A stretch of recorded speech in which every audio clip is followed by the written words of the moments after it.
right, he's going to come forth as the youth minister, Daniel Horton from St. Stephen's Church of God in Christ. Come on forward.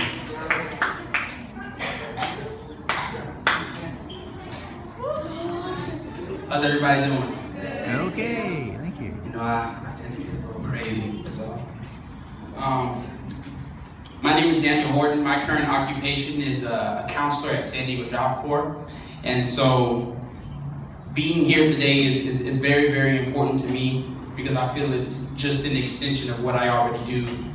And the funny thing is that I would do counseling even if I didn't get paid. And so that's when I know I've hit a high point in my life, because they always say if you can do what you love and not get paid for it, and then get paid to do what you love, you're doing something that's in line with what you're supposed to be doing in your life.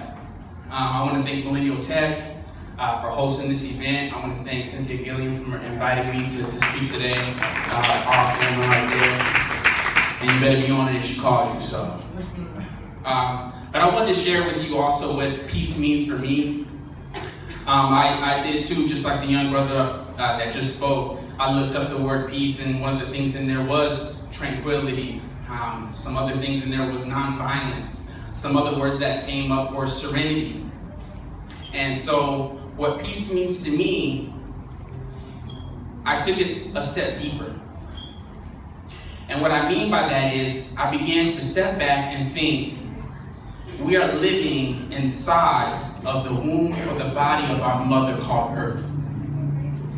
And so then I began to think about all the things that are going on right now. First we had the solar eclipse, and then we began to see hurricane after hurricane.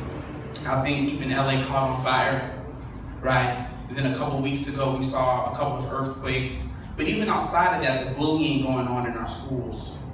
I began to think about the mental health issues as I go to Job Corps every day and see kids and see young adults struggling with some of the things about bringing that inner peace that my brother was talking about earlier. And so I began to think about my own inner peace. You see, I suffer from a disease called Crohn's.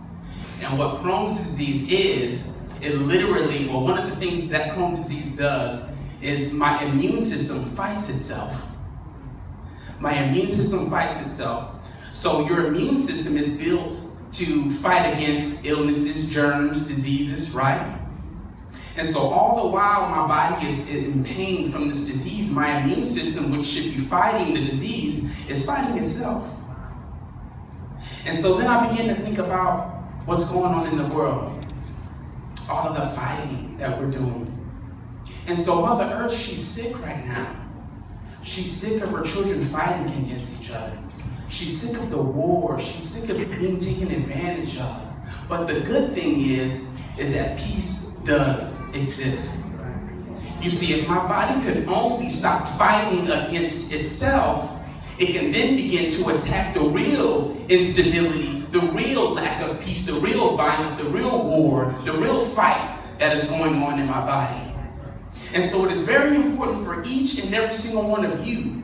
You have a peace inside of you, a beautiful peace, a bright peace. And it's important that you share that with each other through dance, through song, through writing, through poetry, through building, through being a doctor, through being whatever it is that your peace can bring to this world. It's important that you share it with your teachers, share it with your schools, and more importantly, share it with your community.